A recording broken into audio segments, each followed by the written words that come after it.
see, he also, I'm telling you what Big Green used to do too when he was young. They had a radio station, WRXB. I think it was WRXB out of St. Pete, Tampa. Yeah. We was young. Big Green about 12. Maybe Big Green remember used to call the radio station doing the morning call, the wake up. Somebody talking about crabs. Yeah. See. No, actually, Who? I used to do that at the school, but you know, Busy B. Busy B, yeah. Yeah, you can move it. Busy B. Yeah. Man, Big Greens would call in for the wake up. Yeah.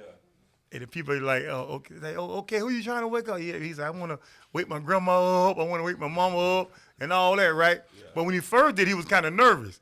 Yeah. But when it happened, he was like, okay, I can do it now. But he just started clowning. He done named himself the barbecue man and all this here. So every time he called, he'll be like, this the barbecue man. Crab man. The crowd man. Yeah, the crowd man. So when he don't call in, guess what the radio people say? Hey man, we ain't heard from the crowd man. No, I'm trying to Big Green was off the chain, man. No, man. But see. Yeah. Troof, really that's all we know. Keep it real and authentic. This truth be told, only the truth. Tune in, cause you gotta watch. It's like you with us while we kick it in the barbershop. Here to motivate and inspire. Hosted by the real deal and the God Barber. I hope that you ready, keep it funny and edgy. Let's go. You already know. Truth be told, let's go.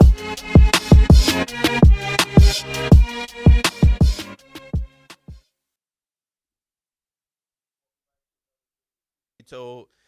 Actually, this is the last episode for season 11. We are so excited today because we have a special guest, not only special but also family in so many different ways. For one, I'm just happy that we made it through this season, Green, but also the way that we ended this particular season is on a different level for me. Yeah. So I just wanted to make sure you guys understand. Hey, I'm one of your hosts, Real Deal, and this is my co-host, the God Barber. Yes, sir, baby. Hey, man, this gonna be big right here, boy. Yeah. Yeah, man, boy. I'm still in disbelief, man. It's just, this gonna be good, man. I mean, truth be told, we were denied. I ain't gonna lie, Yeah, we was.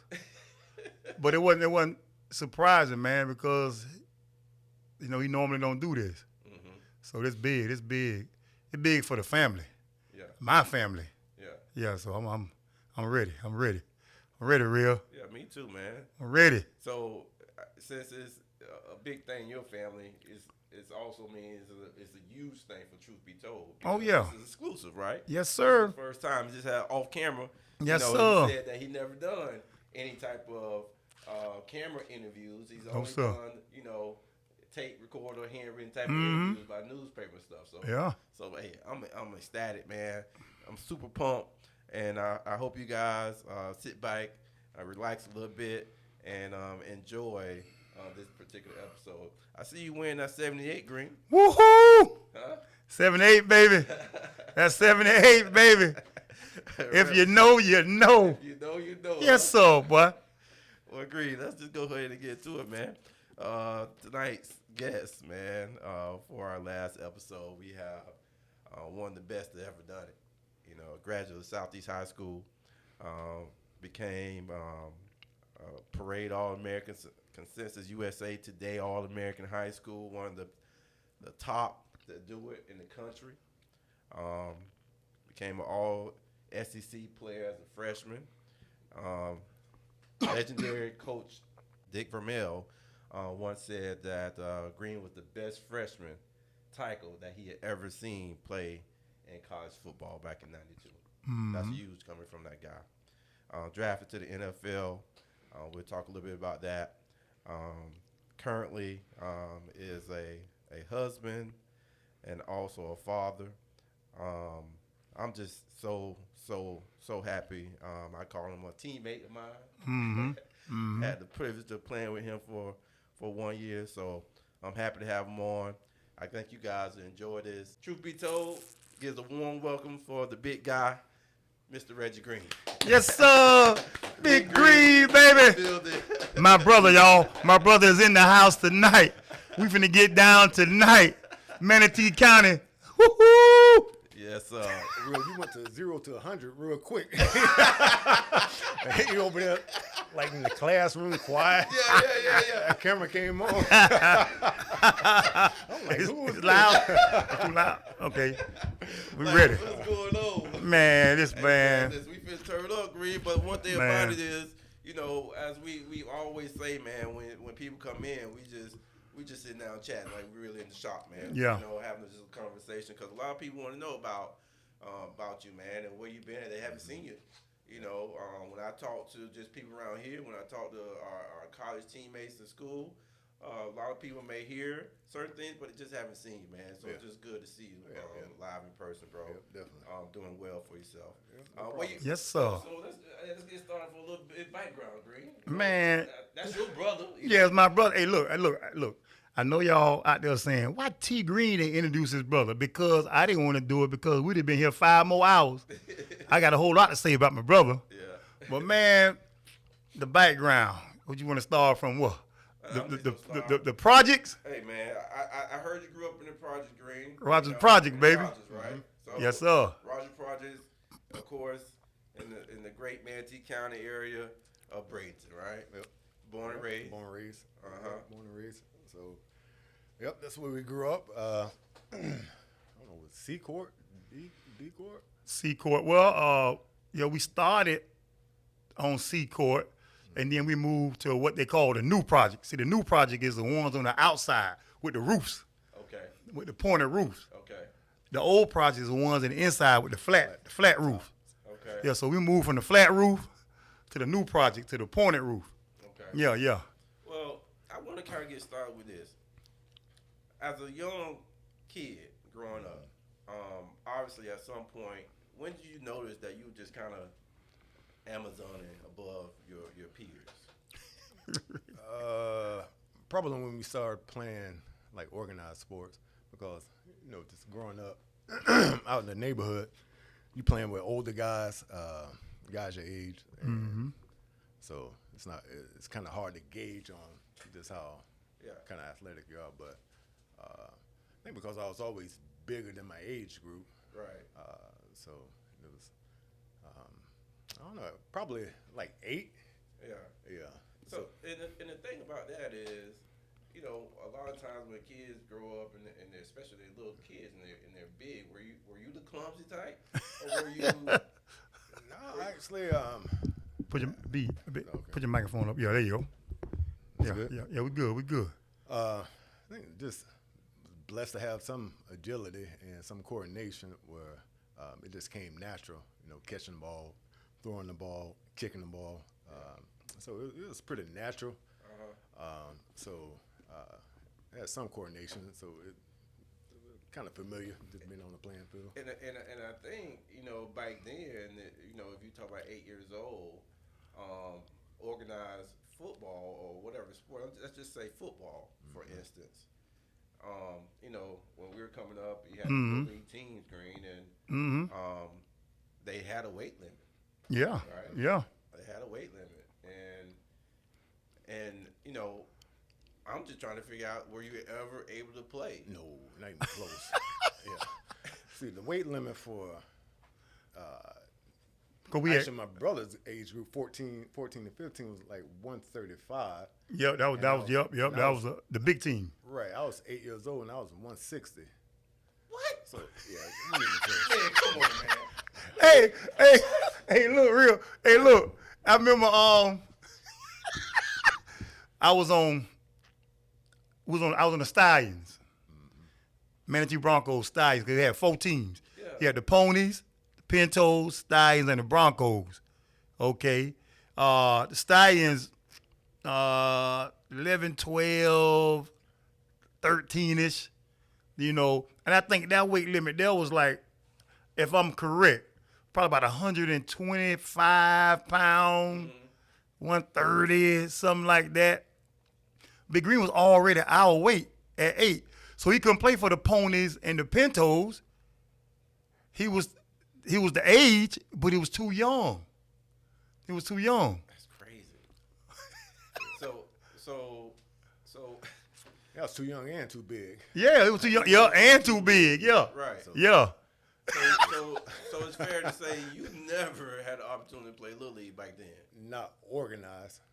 So I did flag football for a lot of years, and all three sports: basketball, baseball, flag football. But it wasn't until I got to high school where that was my first time doing organized sport. Mm-hmm. As far as with full pads. Right. Football. So yeah. Other than that, we just learn from the neighborhood and the boys club, flag football. So you get the basics down. You know, it's easy it's transferable. Just put pads on. So Hey, hold on. He was the biggest at Southeast then. Now as a freshman, he was bigger than everybody on campus. Yeah. I don't even want to get to Southeast yet, I'm still just Little League. You know, because all right, you know, a lot of times in Little League, growing up, in my age, a lot of guys that were playing offensive line were small guys. You know, naturally because the age group, the weight limit, right? They're small. Potentially, they got to a point where they probably got to play one of the skilled positions. Did you see yourself as 8, 9, 10? Like, do you see yourself as an offensive lineman, or do you see yourself like I'm a skill guy? actually, back then I was quarterback. For flag football because I always had a pretty good arm, pitcher in baseball. So,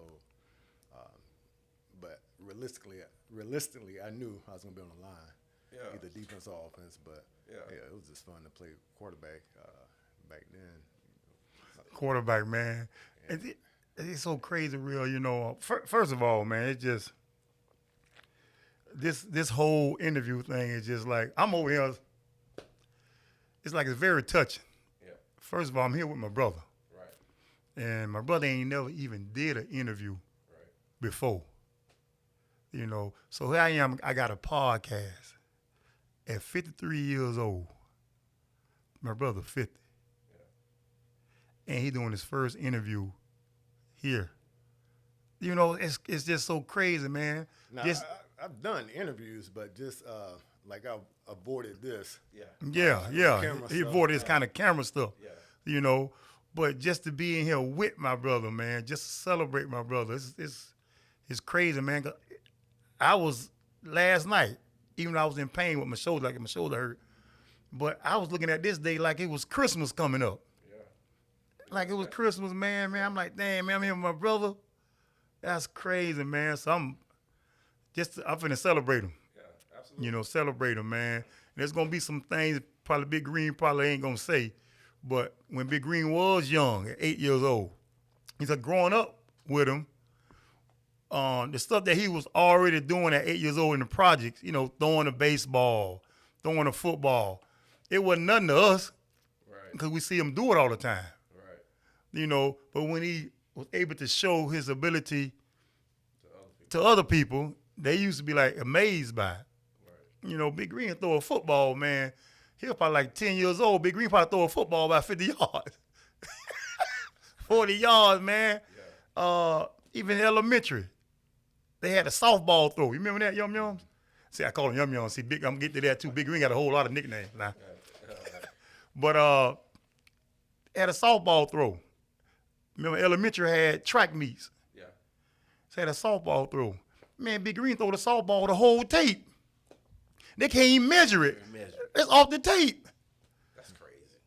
I'm talking about we That's crazy. grew up with this stuff, man. That's crazy. You know, yeah. And speaking of that, I heard you mention baseball, right? At the time, did you see yourself more as a baseball player than a football player? Well, like at the time, because I couldn't do organized sport or organized football, so the majority of my time and effort was with baseball, because it was kind of year round. Yeah. So baseball was something that occupied me until I got to high school. I enjoyed it, but football was always my passion. Okay. It was, I don't know, some people thought I should have went the baseball route because I guess I just had an early start at it. But yeah, I was always looking forward to that day of getting to high school. Well, if they thought you should have went the baseball route, then evidently you were a really good baseball player. I mean, we had some talented baseball players around here. Your name, some type of way, always kind of come up when they talk about baseball players. So, in Little League, we heard that sometimes, I heard a story in the shop, sometimes you would throw the ball so got there fast and made it inside a little bit to intimidate the players. Had to brush them back real. Willie Cooper had Big Green throwing up. He used to tell Big Green on the first pitch. Cause first of all, they was already afraid of him because he was already big. Yeah. And Willie Cooper used to tell Big Green, man, the first pitch, act like you gonna hit him with the ball, cause they already scared of you. Right. So that first pitch come inside. So now the kid's all nervous, and the next 3 pitches, boy, out of there. Bully on the mound. You know what I'm saying? Yes, sir. Fit the theme too. Yes, sir, boy. Bully on the mound. Yes, sir. Sometimes when intentional, it's like that control was like. I didn't have the best of control, but it was a little velocity to it. Mm-hmm. So yeah. As you coming up as an 8 or 9-year-old kid, who would you say was a good influence on you? My uncle, Uncle Elwood. Yeah, he was. Back then, he was I think he went into the ministry when I was about 6 years old, and just a consistent, constant, good example. Like he was faithful but consistent. Yeah. Like even to this day, I think it was 2020 when he ended up retiring. But yeah, just a picture of consistent, faithful. Like we would call Uncle Elwood to come. Like I would miss a school bus when I was staying in Avondale, and had like 15, 20 minutes to get to school, and he would just get off work, I'd call him, come get me every time. So, but I think he was the biggest influence because I just sit and just watch his lifestyle, and then he will always take time, like to teach me about the Bible, and if I had questions, spiritual questions, he would answer, and so yeah, just real consistent. So that was the biggest influence, just watching the consistency, long term. You know, and I remember, I don't know if Big Green remember this though. You remember when Uncle Elwood told us that he seen the light? You remember that? Yeah. It was in my grandma's house, and Uncle came in the house and got us all together. We had to hold hands, me, Big Green. I think my cousin Sean might have been there, and my grandma holding hands. Uncle Elwood said, I just remember him saying, man, I seen a light. And I was young. Big Green was young. I didn't know what he was talking about. When you say see a light, you thinking it happened on the job. Like a real light. You know, he said, I seen a light. And from that point on, to me, that's when he changed his life. He like got into the church and stuff. But I mean, you know me, real. Like I told y'all one episode before, ain't no angels ever talk to me. Right. You know. Right. When my uncle say he seen that light, boy, I went outside. I told my homeboy, I said, hey, man, my uncle say he seen a light out here somewhere, y'all. We looking for the damn light. We were looking for, because we didn't know. I'm like, man, where the light at? We were looking for the light. Man, I kid you not, man. I kid you not. Me and my boys, I went outside. I said, hey, man, my uncle said he seen a light. Oh, my God. I said, man, we need to find that light. Oh, my God. Because I didn't know what he was talking about, not knowing he was talking about a spiritual thing. Yeah. I didn't realize that till you got, a little older. But I know I went outside looking for that light, boy. I don't know where the light was at. But he seen it, though. He seen it. Yeah, uh-huh. Green, you ended up going to Southeast High School. Mm-hmm. Did you have any other school that you maybe wanted to go to instead of Southeast? No, well, we were at Sug Middle for a little while, so I thought just naturally I was going to be going to Bayshore. So when you got to Southeast, I'm pretty sure Coach Meckley was very thrilled that you were there. Actually, it started at Bradenton Middle. Yeah. Because we, where did we move? We moved to Avondale. And then I started going, I went to Bradenton Middle. When we left the project, we moved to Avondale first. Okay. And then we moved across from Southeast. Right. So I was at Bradenton Middle for, I think, 7th and 8th grade. And then back then they allowed you to play spring ball if you're in 8th grade, but you can participate in fall jamboree. So I was practicing spring with Southeast with the varsity, and that's kind of. No, actually, I came to one of your games and Coach Mack saw me. Yeah, Asked about me. Yeah. Because I was, I think it was 7th grade. Yeah, using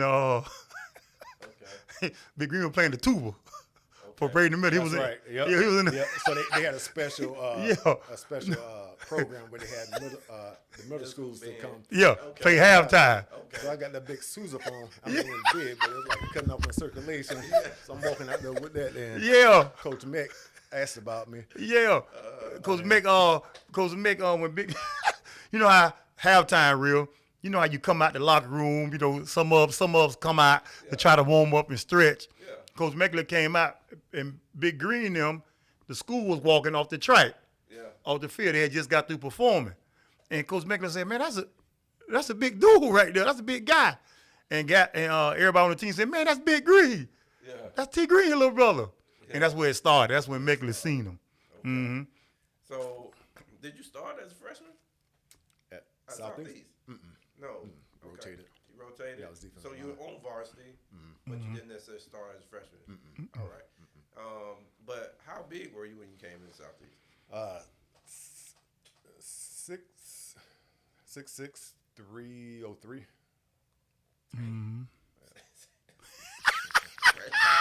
Yep. That's crazy. 6'6", 303. We're going again here, Jimmy. They're going for it. 4th down and about 7. So John Spray going for it on 4th down. Here comes Alexander. No way, forget it.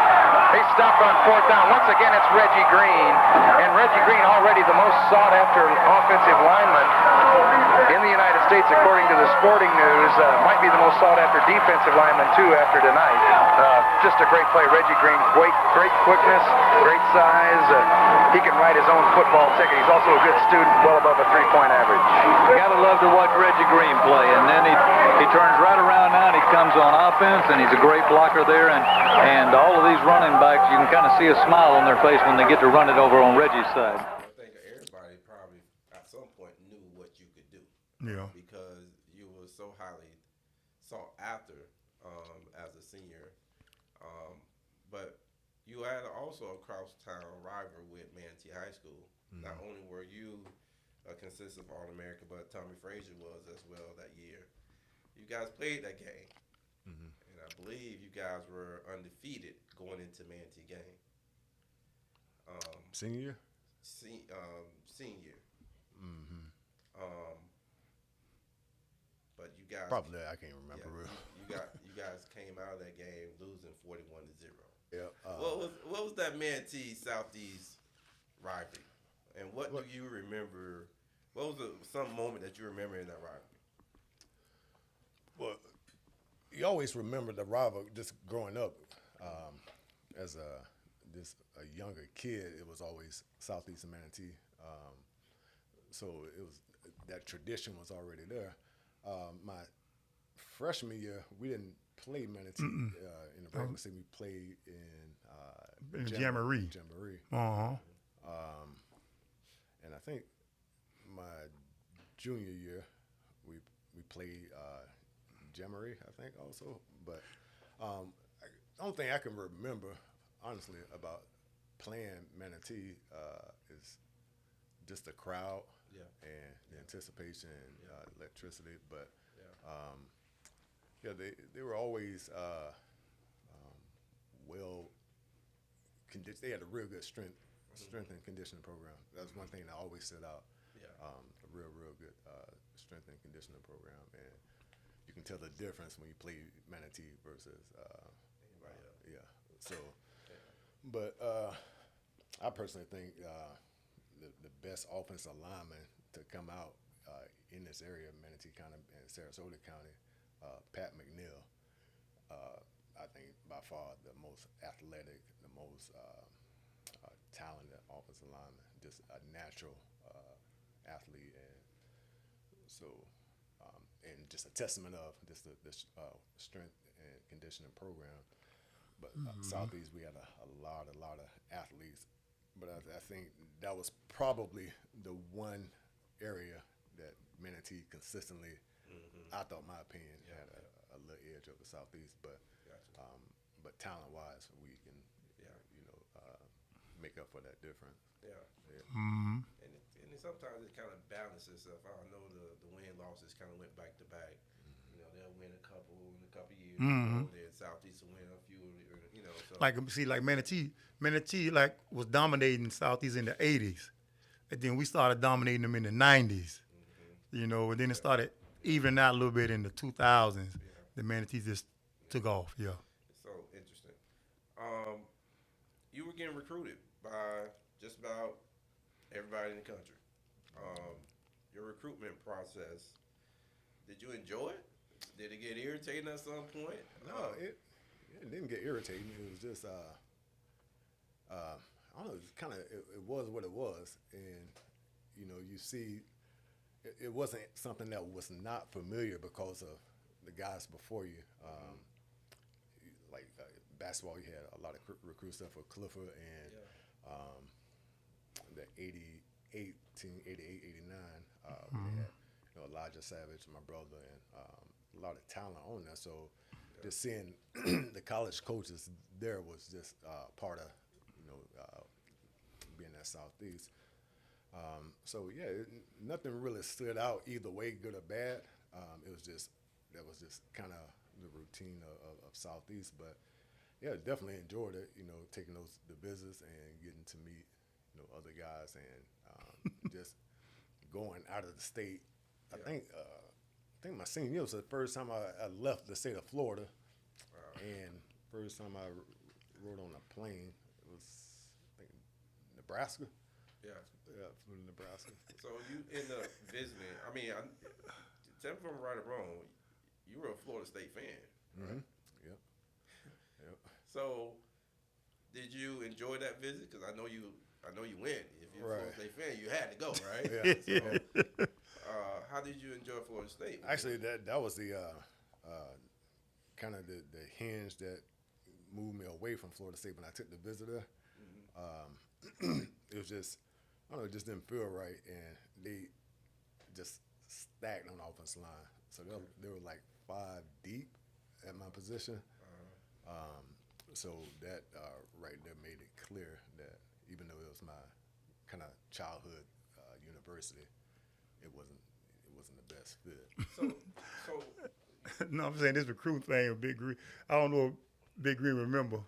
You remember a lot of schools used to call Grandma House? Yeah. See, my grandma.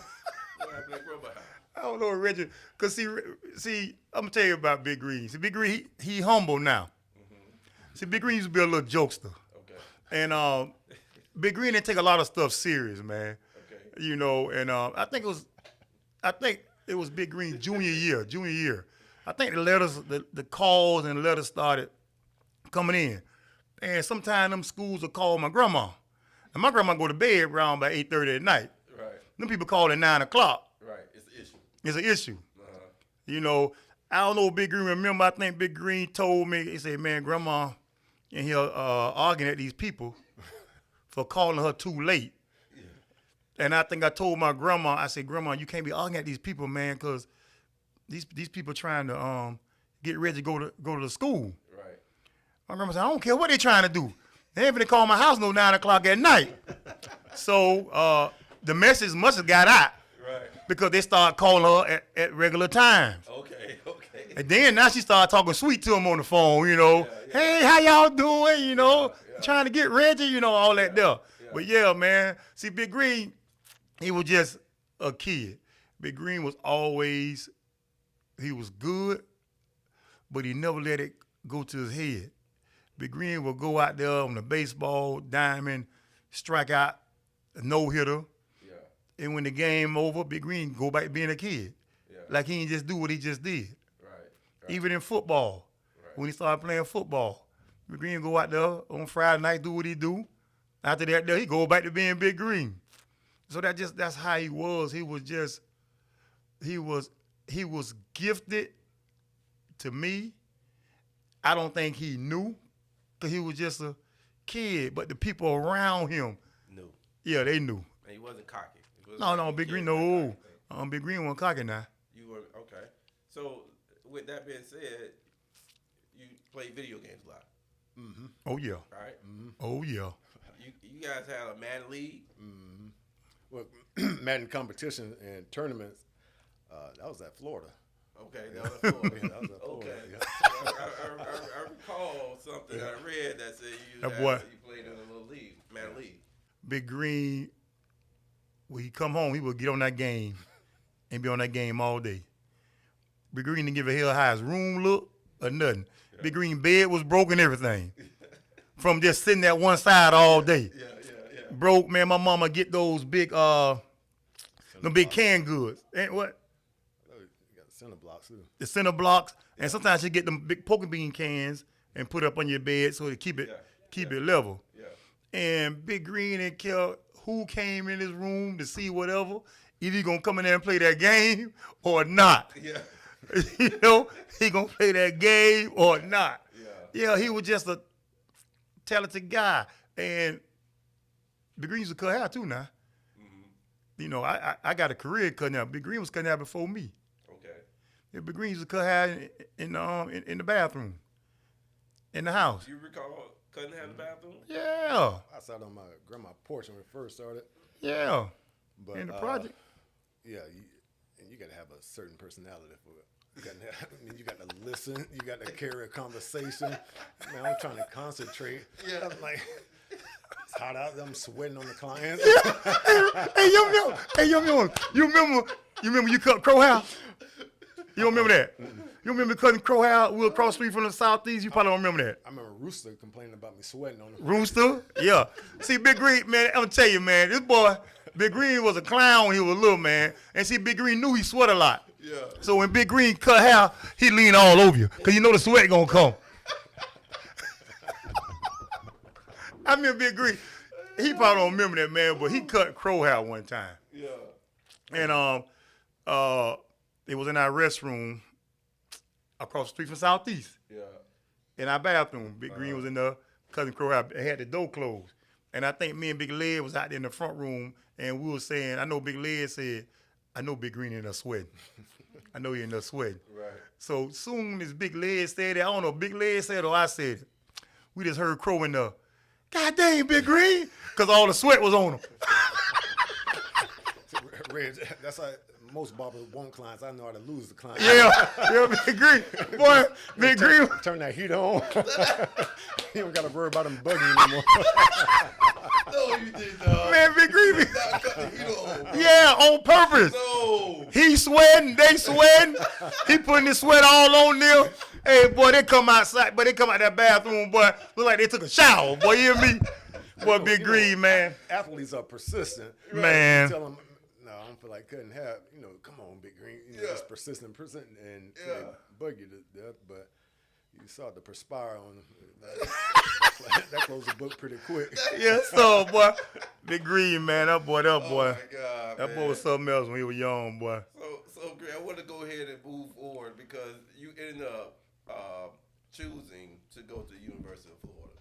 Mm-hmm. What made you decide to go to the University of Florida? It's like I don't know, man. It just felt right. It was a piece there. I don't know. It was just, you know, just when you encounter something, just like, this is it. This is what I'm supposed to be. And it was just like everything was like perfect as far as the depth chart, they weren't too deep at the tackle position, and the starting tackle, I didn't know this until after I committed, but he had to sit out for like 5 games for a violation.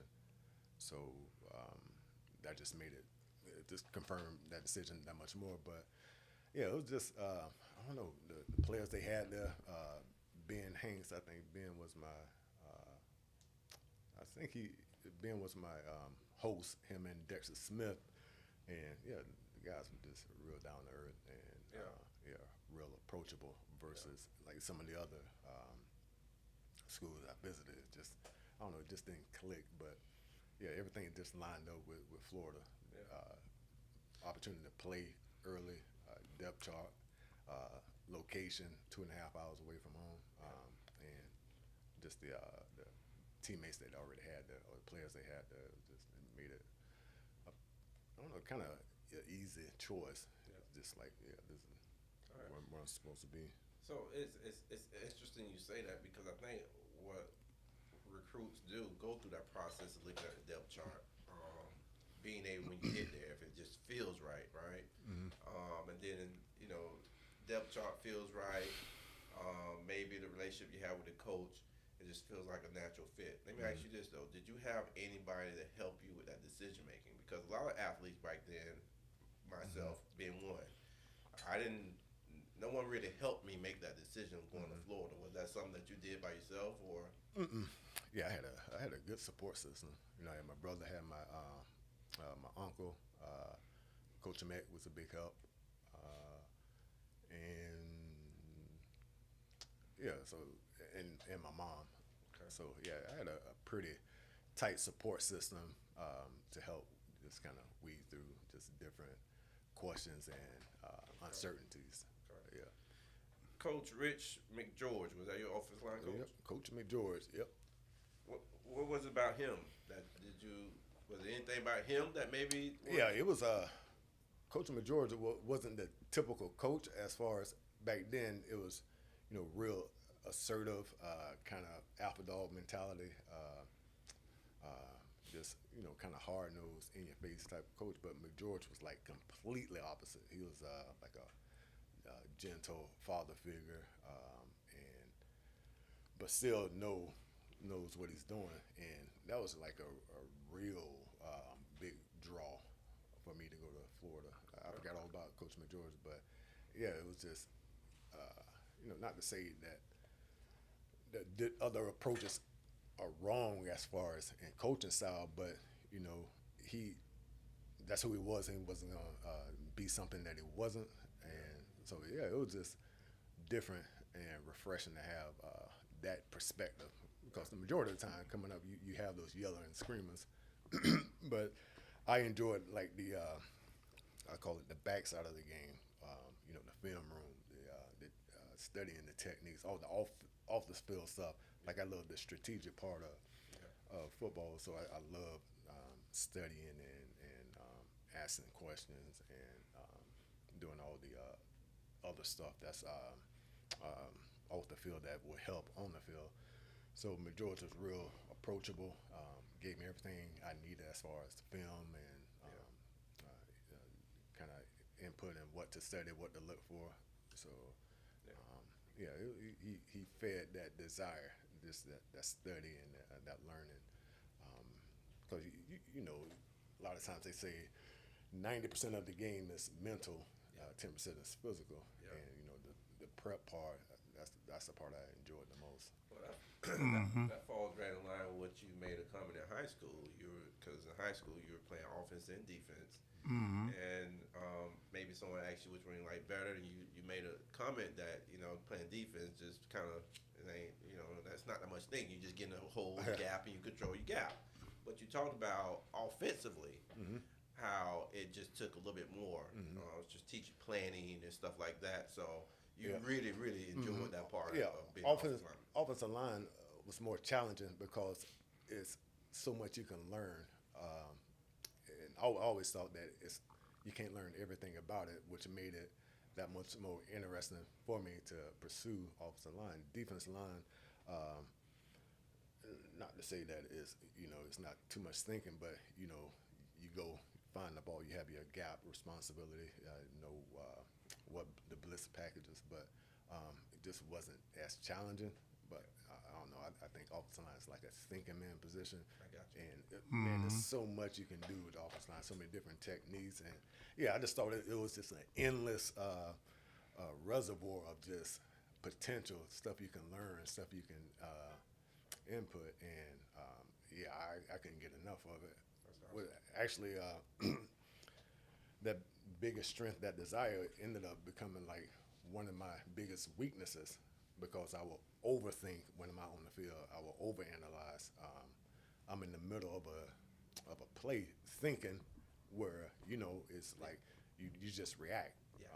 Where you practice and did repetition so much where you're not supposed to think in the middle of a play. But so yeah, I just love the strategic part and kind of the thinking part of offensive line. Wow.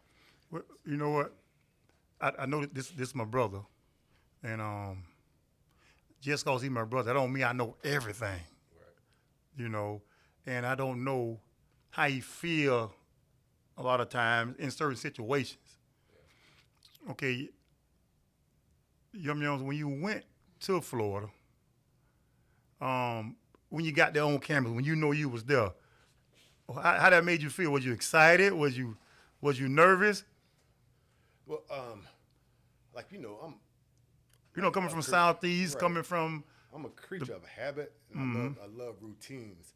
So when I have to break a routine, it kind of disturbs me until I make a new routine. So, and part of the reason why, I'm a homebody. I love just sitting home watching football, reading my Bible, listening to sermons. That's how I'm built. I just love like settleness and routines. So breaking the routine of being at Southeast and just being in Bradenton, anything like new is always like I just got to get used to breaking out of my comfort zone.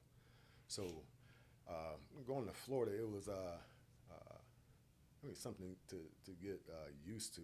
But the good thing is we went, me and a handful of teammates that year started summer A. Yeah. So we were able to You went get early. start and get adjusted to that, just a new normal. Yeah. And so we had a lot of clowns in that class. We had Big Dave, Johnny Church, Lawrence, Wright. So that made it that much easier. Yeah, see, the reason I asked him that because I know my mom, I think she started learning football more so with Reggie. She started learning. When I was playing, she didn't really too much know the game. She started learning a little bit more as Reggie was coming up, through Southeast. And I know from my mom, the reason I asked Reggie how he felt, I know from my mom, it was different. Yeah. Coming from a Southeast crowd to a University of Florida crowd. Because my mom probably won't remember this. I remember after one of his freshman games, my mom was like, this too much here. She seen all these people, like, she always felt like this is too much. Right. Because she wasn't used to that, So that's why I asked Yum how he felt when he went there, like where his mind was at. Yeah, when getting used to just the crowd difference, surprisingly, that wasn't much of a factor. Because I know for me, it's just like I'm zoned in on just what I had to do and my responsibilities and just the offensive package that we had. Didn't really kind of pay too much attention to the crowd. But when it was an away game, that's when it really became a factor. Yeah, because you go to Knoxville, Tennessee, and got like 100,000, and you're trying to hear the audible or the call from the center, and Can't hear it. anything. Yeah. asking them to repeat when he was already snapping the ball. You looking for the call. And, Todd Kelly hitting Shane Matthews. So yeah, that's probably the biggest adjustment as far as crowds, the away games. So I want to ask you this because see, one special thing about you that hadn't happened at University of Florida was a true freshman going in and starting on the offensive line. And the last person that did that was it Lomas Brown? Yeah. Right. I believe he had a great career at the Detroit Lions. Played over 10 years in the league, but he was a true freshman that came in and started at University of Florida. When they told you that, I mean, did that put added pressure onto you? No, I think back then when I played, I put more pressure on me than anybody, exterior wise. No, it wasn't really much pressure because I had such a high standard for myself. And I know it sounded a little selfish, but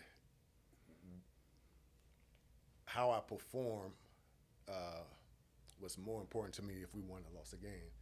Like if we could have beat a team by 50 points and, I blew assignments or messed up on my techniques, and I know it's a kind of a skewed mindset, but I was so into just the performance of my position that's the only thing I focused on. So hearing that I had the possibility of being the first freshman to start in however many years it wasn't really an issue. I'm worried about blocking this guy in front of me and being successful at it. Well, you did really well. You end up picking up all SEC player as a freshman, and that's a huge accomplishment when you talk about playing the SEC, especially playing against that talent. What prepared you was the likes of Mr. Carter. Who's that? Mr. Kevin Carter.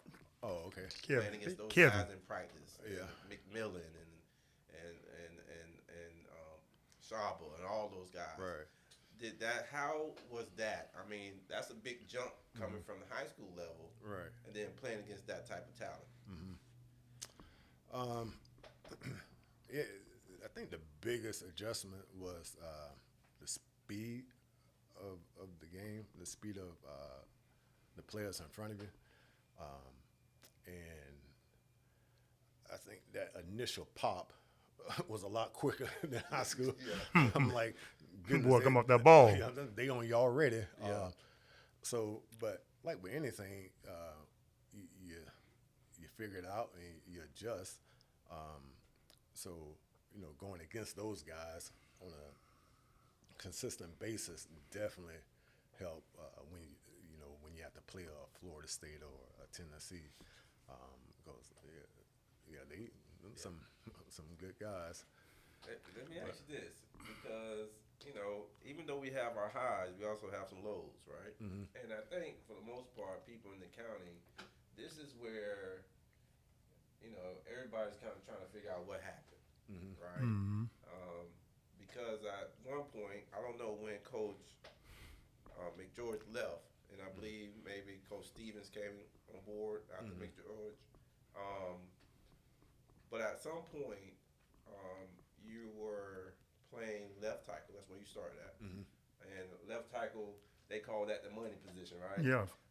And they call it the money position basically because you are protecting the quarterback's blind side. So that's a very important position. You played that as a freshman. At some point, you got moved, though. What happened? Why you got moved? I mean, it's a whole bunch of speculations where people may not quite understand. Right. But yeah, actually, I played left tackle freshman, sophomore,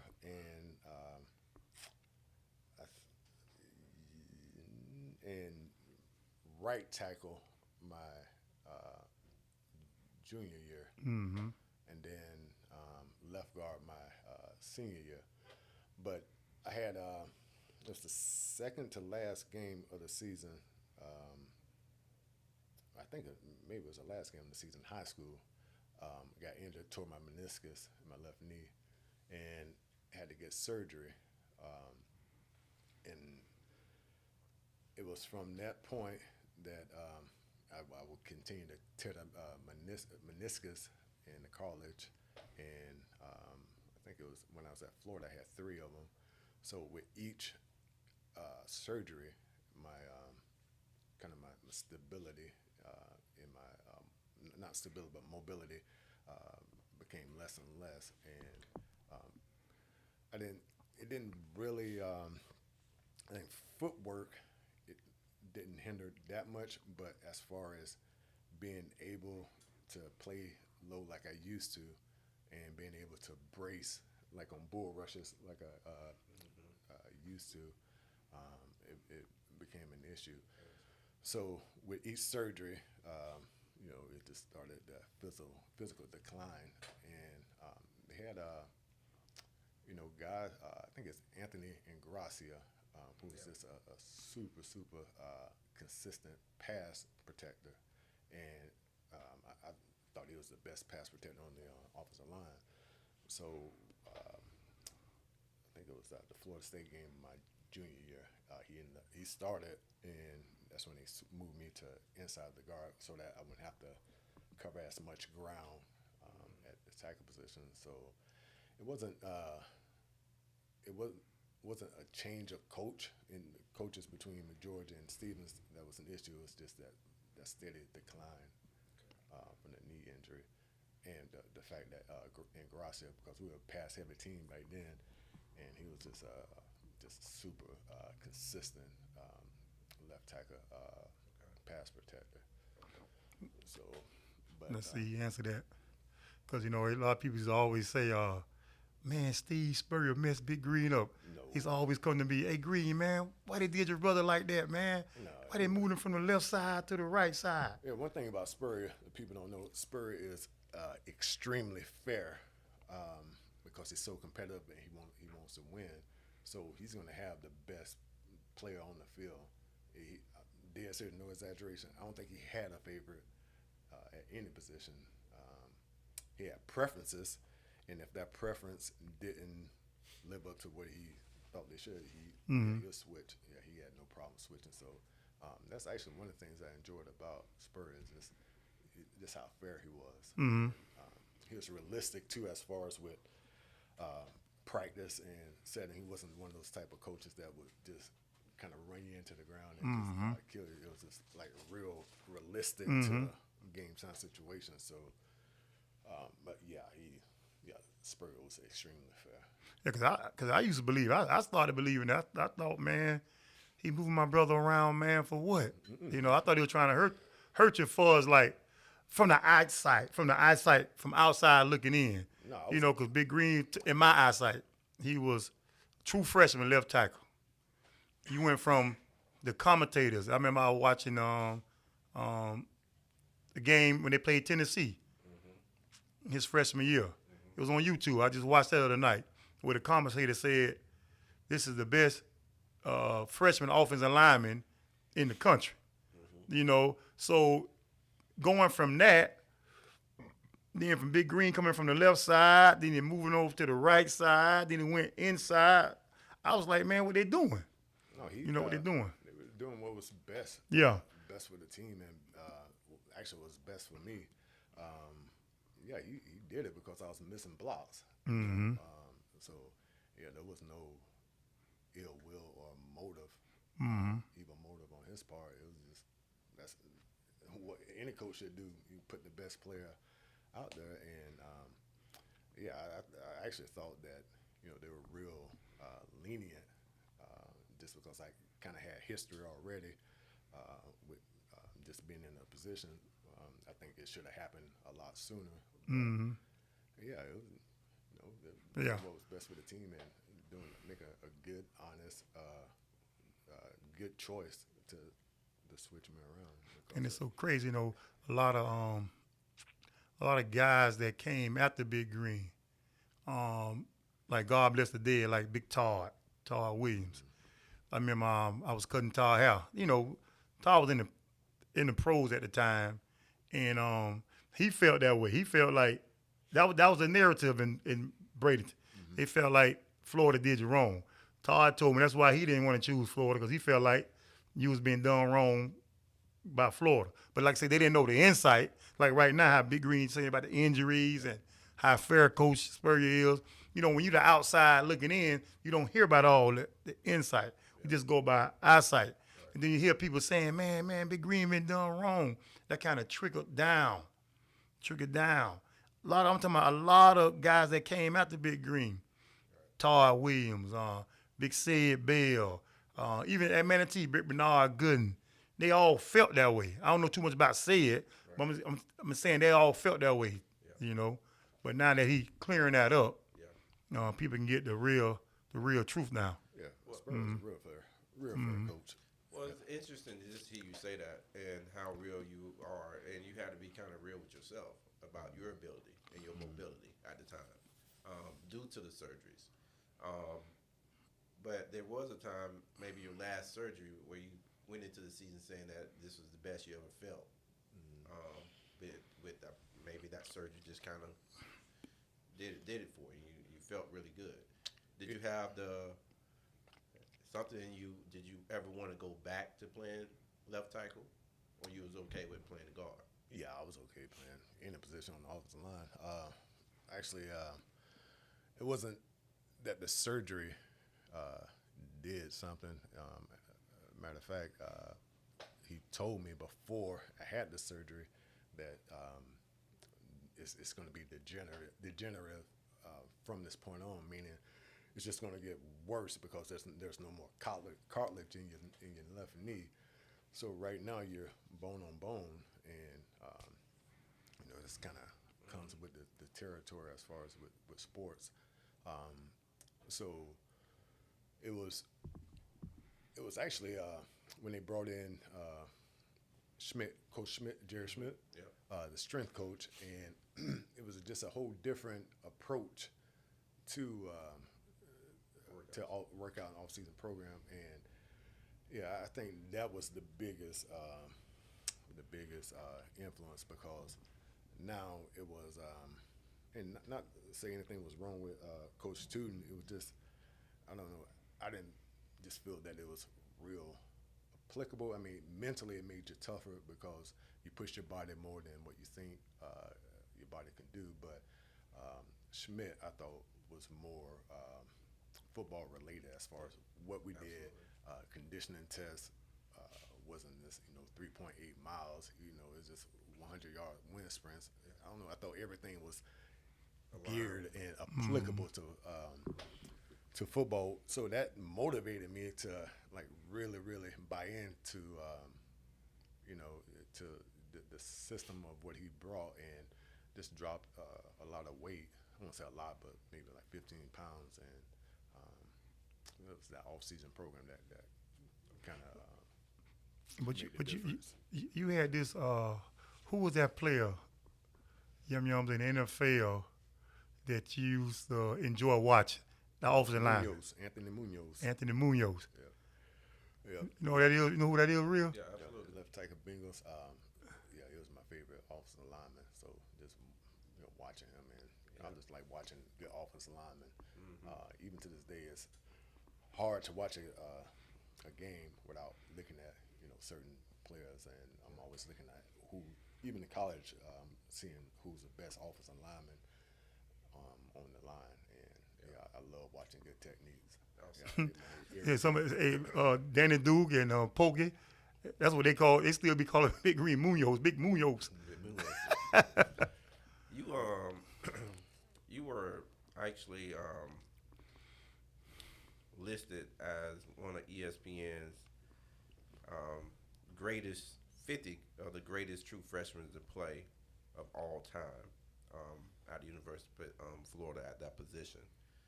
When you hear accolades like that, do that do anything for you, or it really is just? I don't. To be honest, really. I mean, like hearing it initially, me, but and then just kind of fade away because don't know, man. I don't really like to this whole interview right here is just like super uncomfortable because I'm just like focused on me and I don't really care for that much attention. So I'm like over here fidgeting. I'm like, man, I gotta use the bathroom. Hey man, hey real. So, but I'm telling you, man, if it weren't for my brother and my love for my brother, I'm gonna tell you, hey real. See, it take me back when we were young. See, I'm gonna tell you, man, Big Green. See, he got to initiate stuff. Yeah. See, he ain't initiating this. Yeah. See, he going back when we were young. When Big Green was young, he initiated everything. Gotcha. You feel me? Yeah. But when he was put on the spot, he'd go into a little shell. Yeah. Because he wasn't initiating. Right. And see, by you just said, like you just said, Big Green was one of the top 50 best freshmen of all time. Right. That don't bother him, man. Because Big Green, like I say, when you go back when he was young, Big Green would go out there and do some stuff. Everybody else would be like, dang, this boy, he extraordinary. And he just go right back to who he is. Right. It's like right now, he back to who he is, man. He like what you just said, but that's Big Green. It's a, it's an honor, I guess, to be put in that light. But when you focus on it real, that's where I think that's where the issue is, and the problem becomes, and you see a lot of with the athletes today. You hear that stuff, then you buy into it, and then you expect it, and that's when the entitlement comes. And when you don't get it, then you see people just make these foolish decisions on, won't go to practice because they're not getting away, but it just comes down to, you hear the compliments, but you don't hear it. You know what I mean? Yeah. So you got to keep it in perspective. Well, 1995. I was by that time I was coming into the University of Florida, and just real quickly, I was talking to Johnny Rutledge, our linebackers, and me and him was 95 brothers, Jay Curse, all us. Mm-hmm. During the summer, man, on our first weekend of coming up there, after our mom and pops don't drop us off, during the week, checking into our dorm. First weekend, Friday night, probably. I will never forget this, and Johnny told me to make sure I mention it.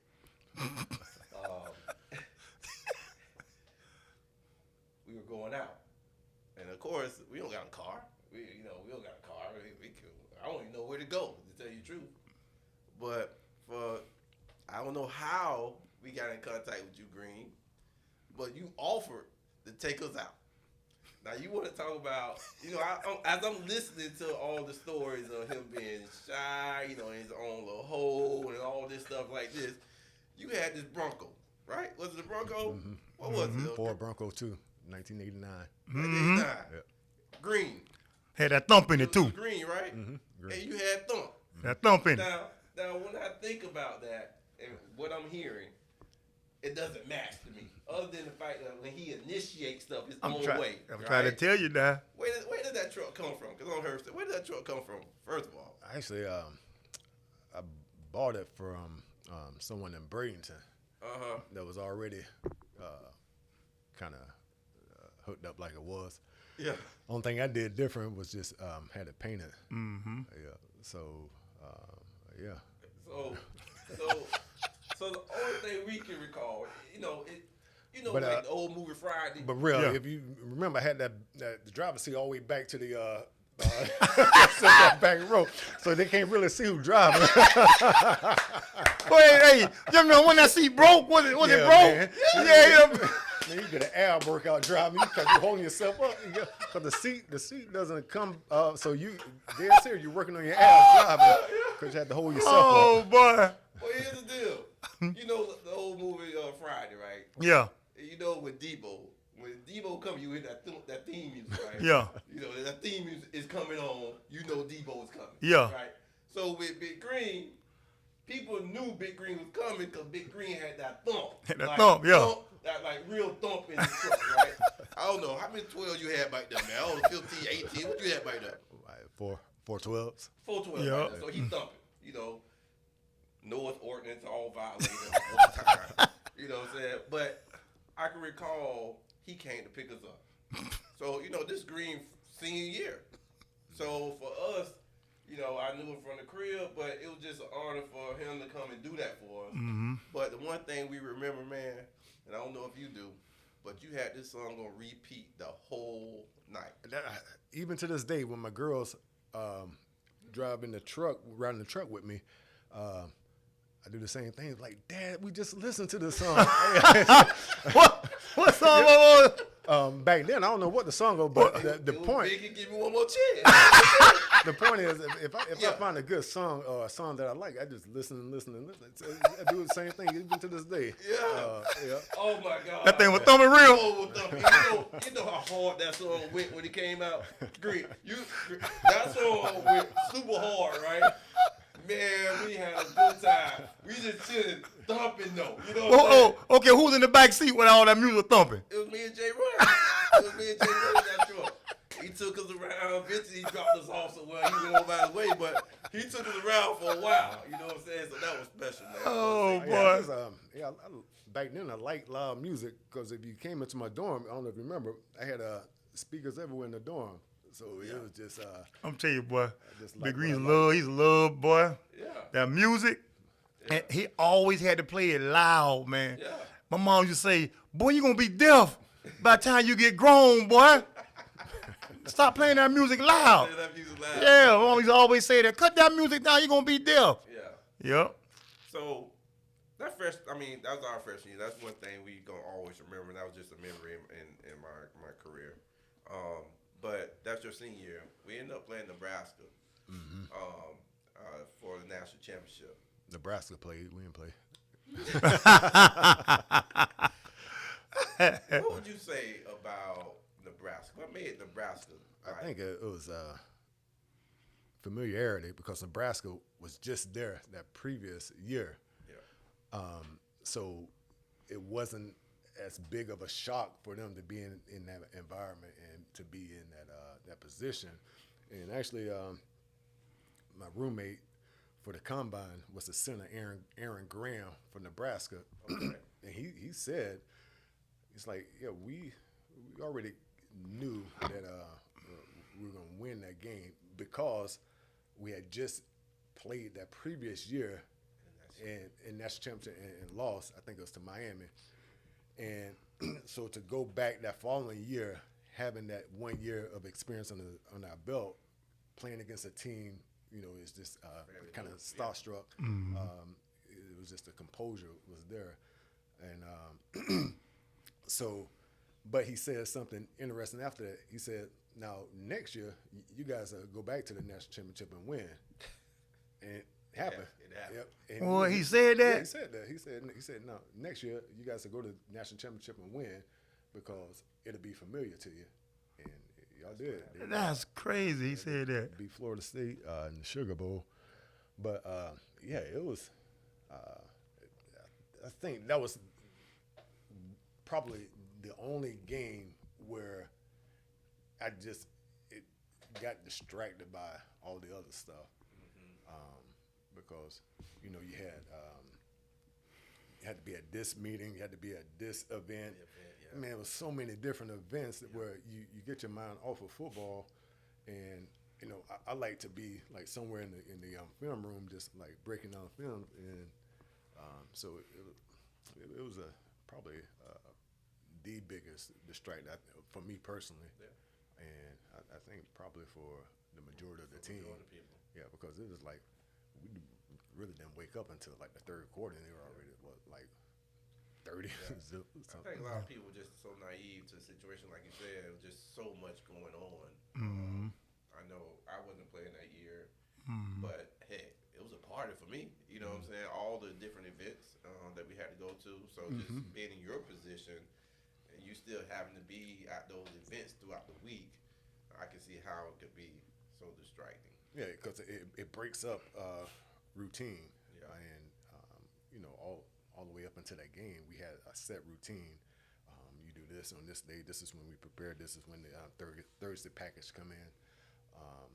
Then as far as the game plan, but when you have it's a whole bunch of new stuff. I mean, it's one thing to have like 2 or 3 different outside of the norm, outside of the routine type things, but there, man, it was like 15 different added stuff to the schedule that's normally not part of our schedule, and you can see the difference. Nebraska just they just had that confidence. We've been here before and very composed, and we're like deer in the headlights.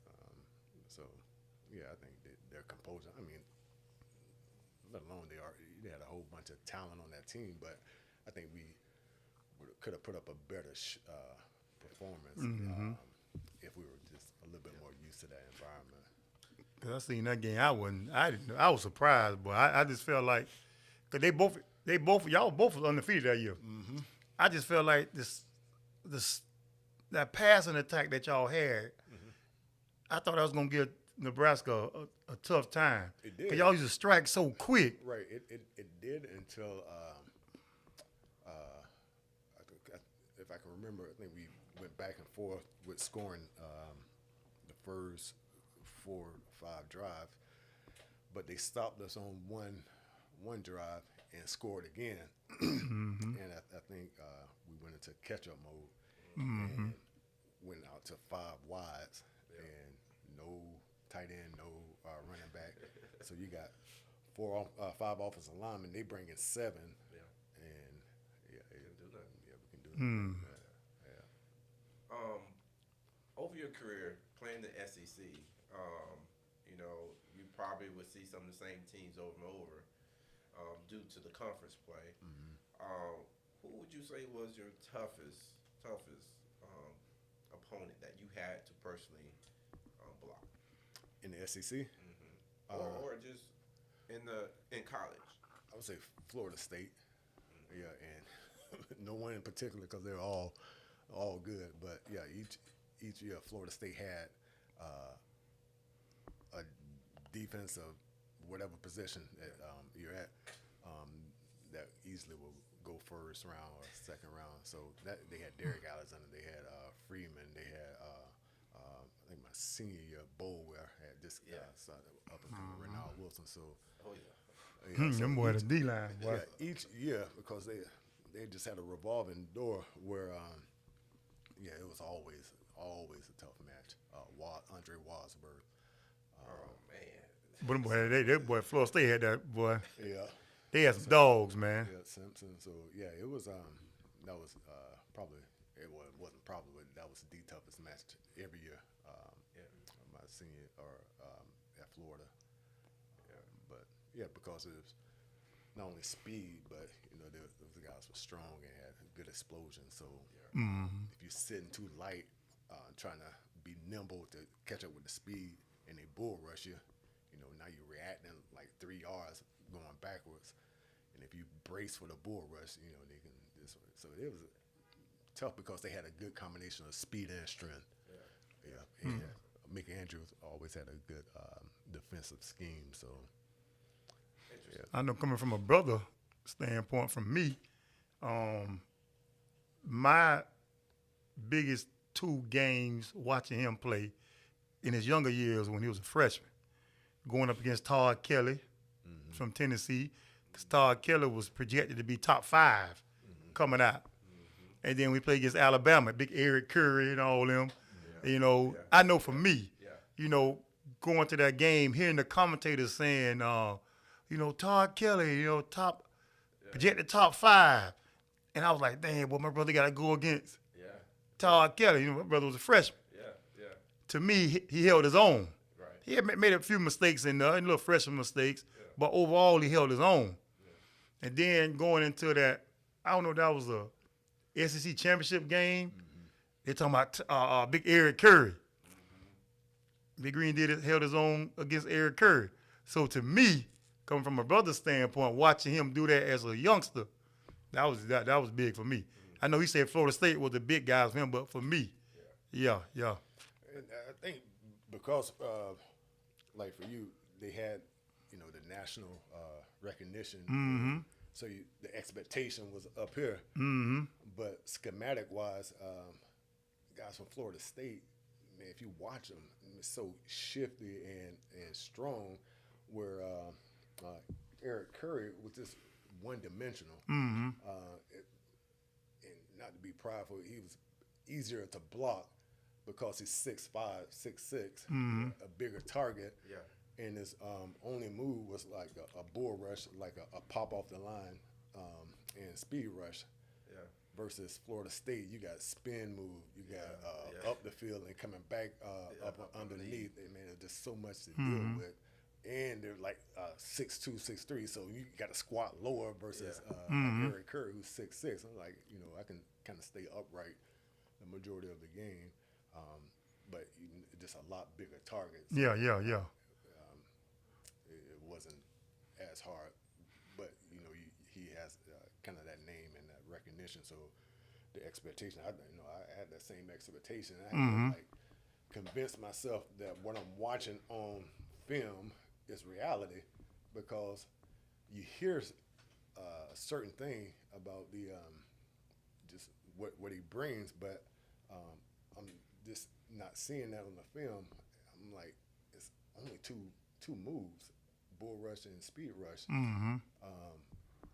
But I hear just like first rounder, and so I had to like really concentrate to trust what I see on the film and play according to what I studied. And I think that was kind of how it worked out. It's just if you can stop his first two steps with just an initial pop to make him reset, you pretty much do that with Florida State. You stop them, they come in with a different move, like within a split second.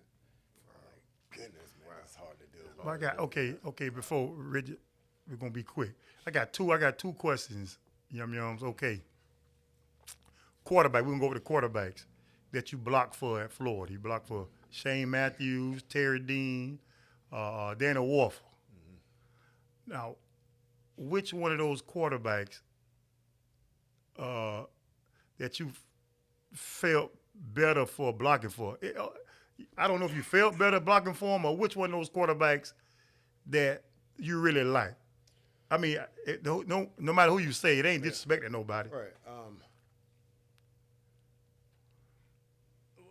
Then Warford and Shane Matthew was super calm, and he was affirming. Like, if you mess up, like, all right, Green, you're okay. Just let me get like a split second longer, or before the play. All right, Green, watch this right here. I mean, he's just super calm, but still coaching. Warfel, the same way, just very, very calm, but wasn't as verbal. But he just did just the right things on the field, where that confidence and knowing that he's going to make the right decision, because he just knew where to put the ball, when to put it, what check off to go to. So he had that confidence in knowing that each play he's going to make the right read. But Shane, it was just that Shane. Just I don't know, like a calmness. That's huge in a huddle, because if you get a rattled quarterback, and you can see it in their eyes, it's just like that wild look. It's like, then that's going to trickle out throughout the rest of the offense. Like, man, repeat that. It's like he's stuttering and saying that play all fast, versus just someone still calm and in control. But Warford, he hardly ever got rattled. He just kept his composure, and Shane was kind of the same way, calm. So that does a lot for, especially for offensive linemen. Okay, question number 2, running backs. Boy, you had Eric Rett. Boy, you had Fred Taylor, Elijah Williams, Terry Jackson. All right. Rank them as far as like blocking for. Who was more excited to you when you was blocking? It was fun to block for Rhett, because Rhett was just mouthy the whole game. So it was just entertaining just listening to him, because he never stopped talking. and he was very verbal, like all right, come on, man, come on. So I think he brought different things to the table. Fred T. I mean, you just need to give him like a split second, and he's through the whole. Terry Jackson vision was probably better than the guys you just mentioned on the list. So even if you're on the backside, you had to hold that block because Terry can end up making his way over there, even though it's a play over to the right side. So that's what made him good. Elijah Williams is just super quick. He made it easier because you don't have to hold your block that long because he just hitting the hole pretty fast. So they all brought their different intangibles, but with Rhett, if you're in the hole, he gonna let you know you're in the hole because you're gonna have like a bruise on your back. Rhett gonna run yo. Like, man, lift up your head. You can see you need to bounce this out. But Rhett, he just had that mentality. Yeah. He was like a linebacker playing running back, and he just brought that energy to the offense. So yeah, they all had the intangibles, but as far as who was the better, I think Fred T was the most athletic, but Rhett better pass blocker. Elijah Williams better pass catcher. Mm-hmm. Terry Jackson better reader of blocks and reader of holes. So it depends on what. Boy, shoot, boy, y'all had some great running backs, receivers, and stuff like that. And like Fred Taylor, like right now, he got a podcast, like The Pivot. Was he talking like that when he was in school? See, that was surprising because he wasn't that outgoing, like to host a podcast. Yeah. That was surprising. Yeah. To see. I mean, he was, just normal, but not normal to host a podcast, to have a show like that. So, that was pretty shocking to see. Fred T. Yeah, different. Let me ask you this. Over your span of just being at the University of Florida, were you inducted into the Hall of Fame there? Or University of Florida? Yeah. Not that I know of. Okay. Yeah. So, is that, because I was thinking you probably wasn't, but does that mean anything to you? Would you want to be, or do you don't, that recognition don't mean anything? Yeah, it doesn't bother me at all. Yeah. If I was, I would really have to be talked into going to accept ceremony. It's not really a huge thing. What I enjoy the most is just the relationships, the friendships, and because that's like lifetime. That's one thing about athletes, very loyal when there's a solid relationship, and that weighs out way more than I. Shoot, man, look. I agree with you. That's him. Yeah. Outside looking in as a big brother. Yeah. My brother's supposed to be on the Hall of Fame at University of Florida. I ain't humble like him. Yeah. Man, all that stuff he did. Yeah. Steve Spurrier, whoever, I don't know who I need to be talking to. Yeah. He need to be on the Hall of Fame. Man, I don't care nothing about that, man. Well, I'm celebrating my brother, bro. I mean, if ESPN said you one of the greatest, if your coaches says that you one of the greatest, if the people that vote for SEC Players of the Year and Freshmen of the Year and so forth, and All-American within the conference say you are, maybe that should happen. Mm-hmm. You end up getting drafted by the Seattle Seahawks. Mm-hmm. Your stay there at that with that team was short-lived. Mm-hmm. To the point where you end up leaving and not making the team, and then getting picked up by who? Denver.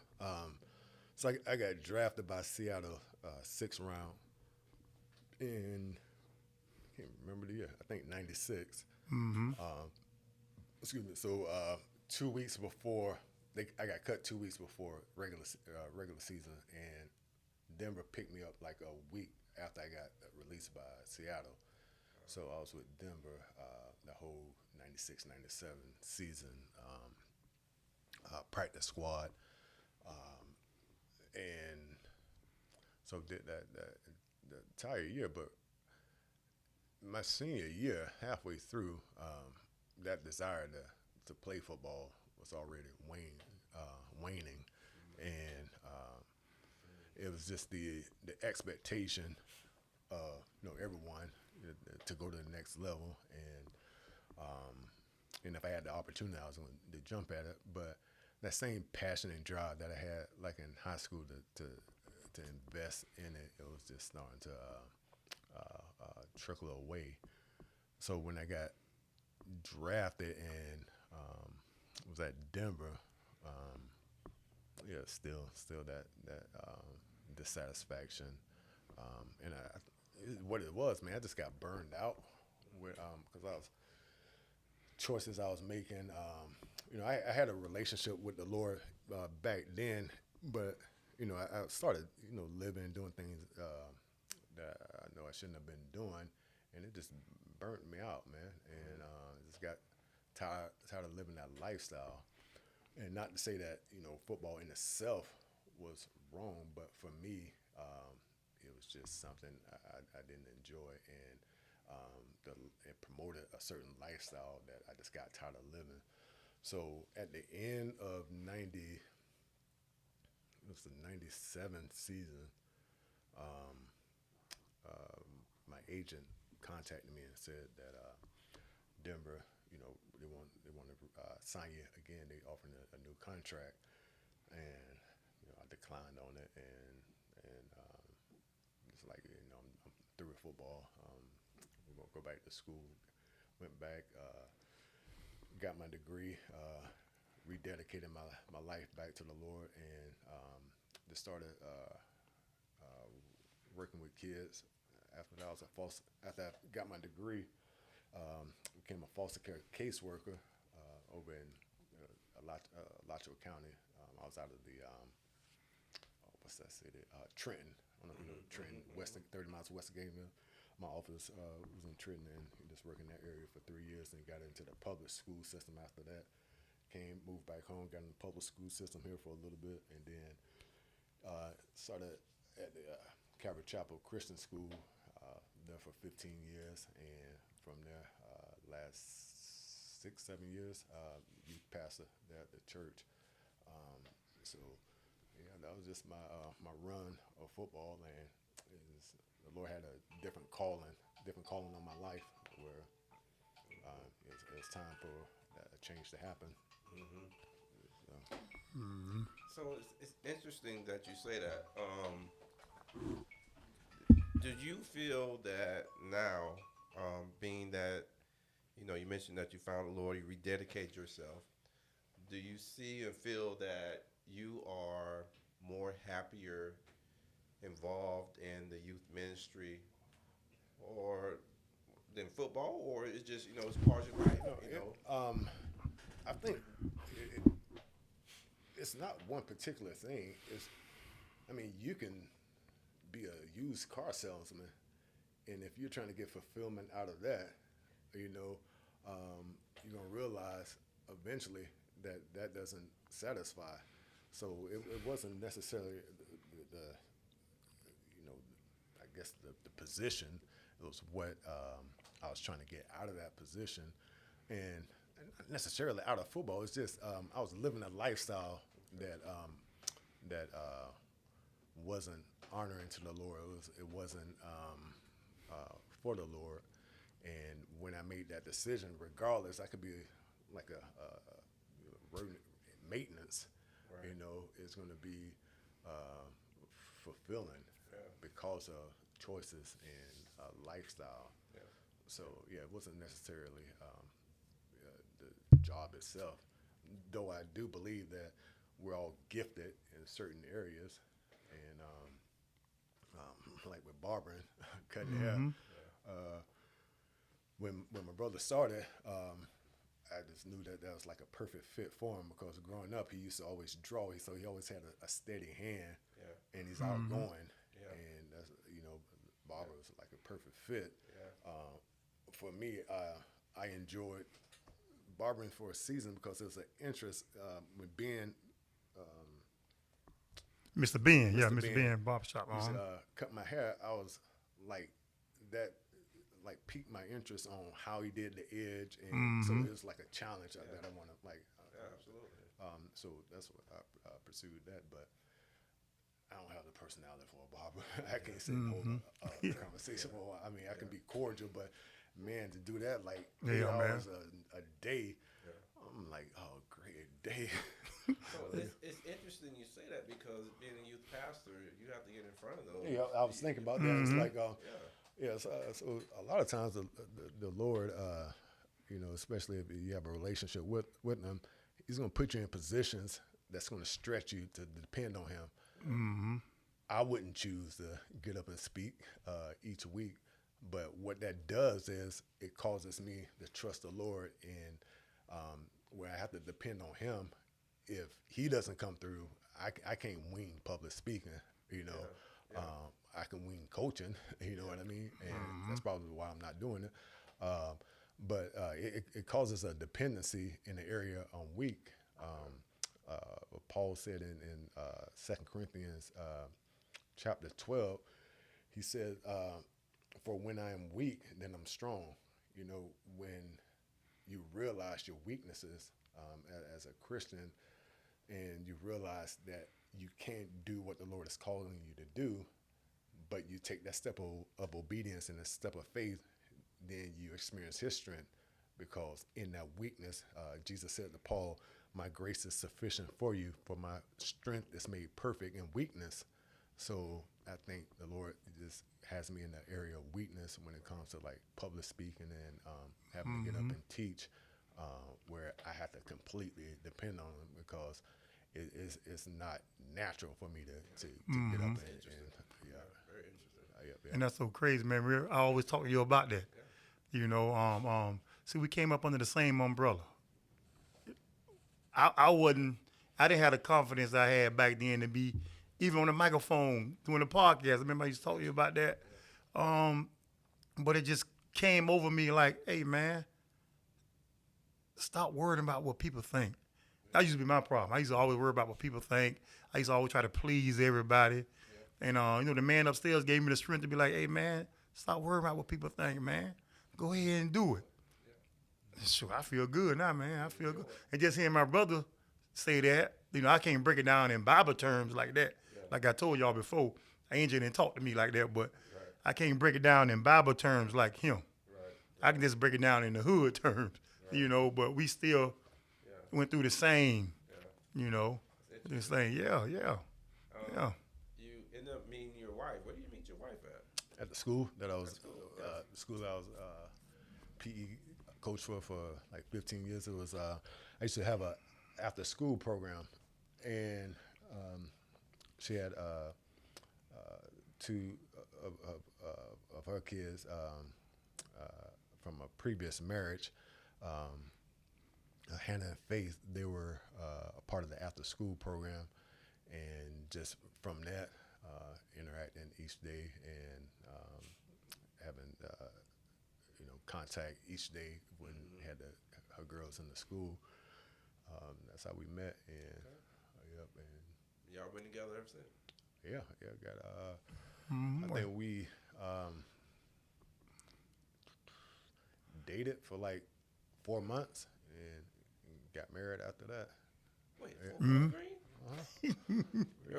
That's kind of fast. Yes, so, boy. I had to wait a couple years for mine. Show. Man, you know what? I was gonna say when you don't have to drag your feet. There's no formula. Some clarity doesn't happen until 4 or 5 years. Clarity may not happen until a month, or so there's no set formula. It's like when that's when you go. So that means if you got married in 4 months, you knew way before then. Well, I knew her like I think it was maybe 9 months before that. Okay. Not 9 months, maybe 5 or 6 months before that. Okay. So, yeah, it was just her seriousness about her relationship with the Lord that, like, once I realized that, okay, there's an interest there. When she told me she was like interested long before I knew it, and I'm just oblivious and didn't pick up on it. Right. To a certain thing, I'm like, oh, that's a little different. I think she's interested. Then let me start to think a lot of that stuff real. I'm oblivious to. But you seen that big 6'8" up there, boy. Wait, she throwing shots to you, you know she throwing. Yeah, I'm just oblivious, and yeah, she was like, yeah, I'm interested a long time before you realize. So when I realized that there was an interest there, I started paying more attention. And yeah, it was her desire for the Lord and her seriousness about her relationship with the Lord that really drew me. Yeah, man. When we first met her, I can speak for me. She was natural. She was who she was. She wasn't trying to be, sometime when you see the other race getting involved with another race, they tend to try to act like the race they getting involved with. She was always who she was. Yeah. She wasn't trying to put on. She wasn't. She's very real. Yeah, she real. She wasn't saying no child please and all this. Yeah.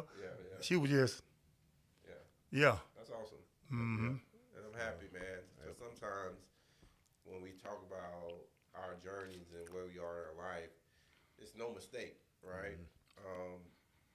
Where your football career went, where it ended, where you ended up at, and how you met your wife.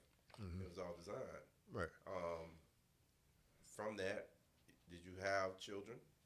Yeah, 4 daughters. 2, Hannah and Faith, Sarah had from a previous marriage, and then we had 2 together, Jade and Hope. Awesome. Yep. So four girls. 4 girls. Yep, 4 girls. So I look forward to football season every year to kind of balance things out, testosterone and Jade and Hope. That's awesome. Yep. That's real. My little awesome, niece is up, man. Well, I tell you what, man, it's just been a pleasure just getting to know get a little bit more intimate with your story, and I'm pretty sure whoever may have been watching or is watching, now they know. Yeah, they know. You know what I'm saying? Because it was just that little thing that was going around, like you said, man. They treated Big Green wrong. Yeah. They should have gave him a better opportunity. Yep. Maybe because they just wanted to give Jason Odom all the Yep. All that talk was happening. They just didn't know. And what you told us, on Truth Be Told tonight, you let Told it the truth, straight. baby. Yeah, they're real flexible, and they could have easily all right, we're finished, but it's like what would work best, knowing that I still was able to play, but left tackle wasn't the position that would be the most benefit for myself or the team.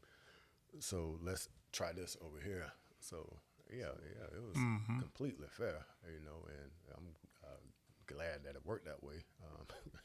Left guard, you don't have to worry about so much room to the defender have to maneuver. Yeah. So it was pretty cush. It worked out. Yeah. So overall, if you had to just describe your career in one word, though, what would that be? My career, football career. Football career.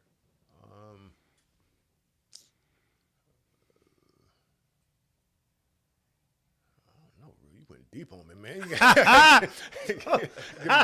Give me a running start on that one. Yeah, and you said one word too. One word. One word. Let's give me 2 or 3. Give me 2 or 3. I guess, intentional.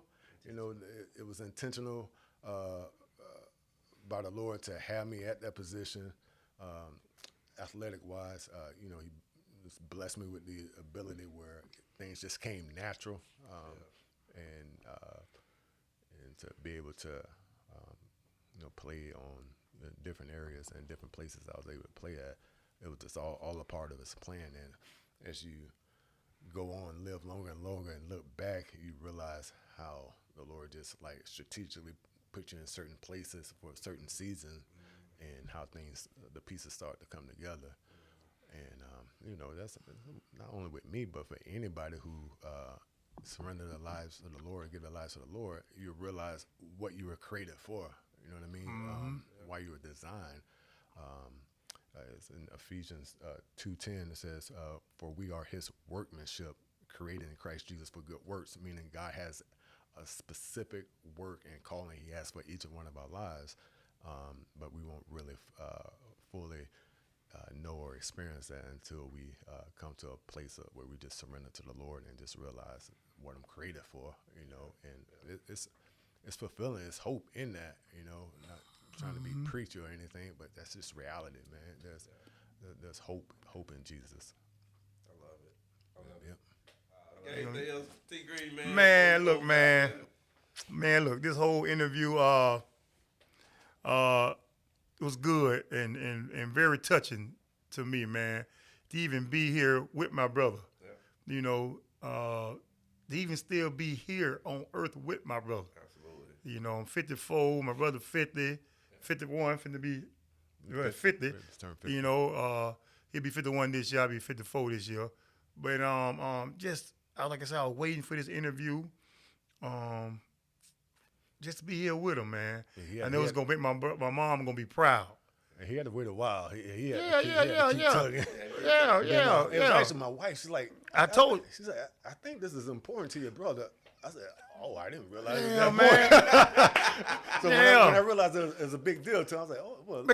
Because I know people always say, I'm a barber. Everybody always asks me, man, where Big Green at, man? How your brother doing? What's going on? Yeah. So I'm glad he here in this podcast, in the interview, so they can see him. Yeah. Now they see what's going on with him, see where his mind is. He answer all the questions in his career.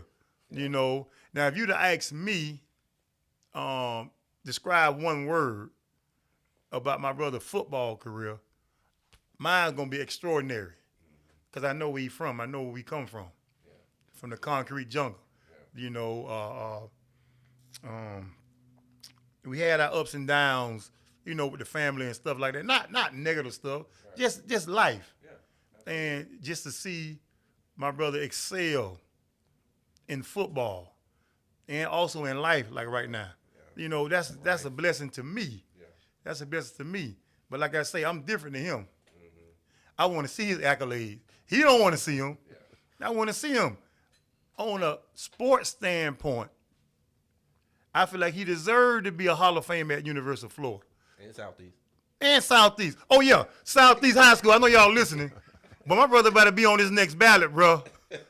He better be on the next ballot. I don't know why he ain't on it yet, but y'all need to work on that. You may have to go speak for him.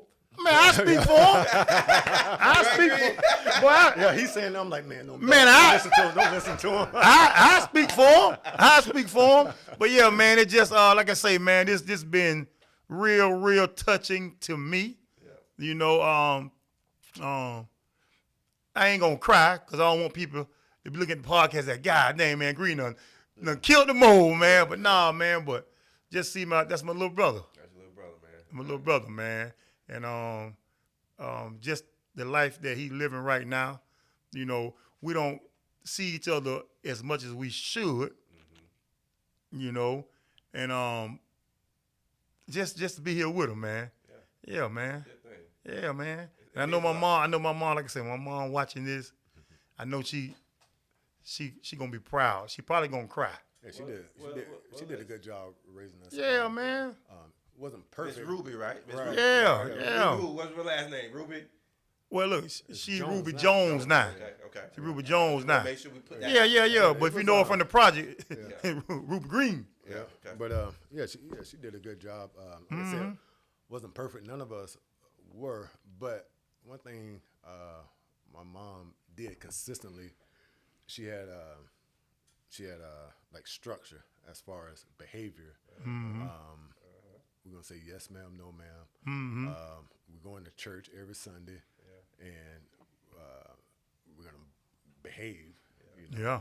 I mean, she can't force us to behave, but that was the expectation. Mm-hmm. And to be able to do that in the projects and to be consistent with that, I think that gave us a head start in life. I wanted to make sure my mom ain't never have to go visit me at a jailhouse. You know, and I ain't saying nothing wrong with the people who did go to jail. I'm talking about me, my life. I made sure, man, my mom don't have to go to no jailhouse, don't have to go up under no tree to get me from being, you know, intoxicated or high, you know, because my mom told me one time, she probably don't remember this, my mom told me one time, my mom said, you know, it make me feel good when people tell her, Ruby, you raised some good boys. Well, she did a heck of a job, man. Yeah, man. She did a heck of a job with both of you.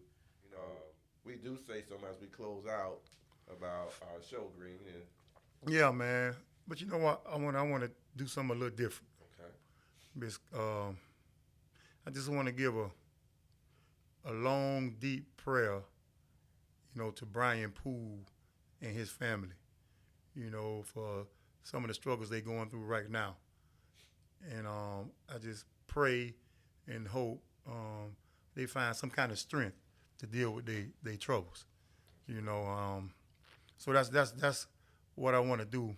I just want to send that out right now, you know. But Yum Yums, I usually do this. You know, everybody can talk, but everybody don't tell the truth. And tonight, man, you told the truth. I'm glad you got your truth out. Now they know what's going on. Now y'all see Big Green, y'all see Yum Yums from the project. Y'all see Fuji, y'all see Hijinks, y'all see what name I missed? Yum Yums Munoz and Munoz, baby. Yeah, baby. So yeah, that's it for me. Yeah. All right. Well, before we shout, you got any shout outs you want to say? Just hello to somebody real quick before we get out of here. Wife, kids, mom, uncles,